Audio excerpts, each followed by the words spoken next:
So, from your perspective, how would you say that you're able to build trust with clients for kind of successful business relationships moving forward?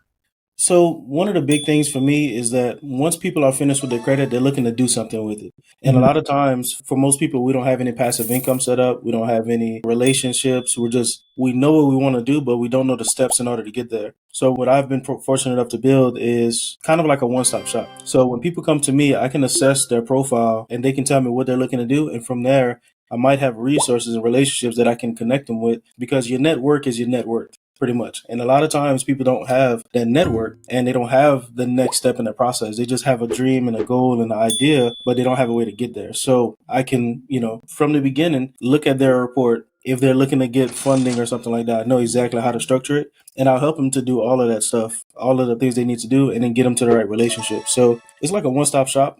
People will do business with me one time, but I have 10 other things for us to do together that takes them from a different life change in every part of the process.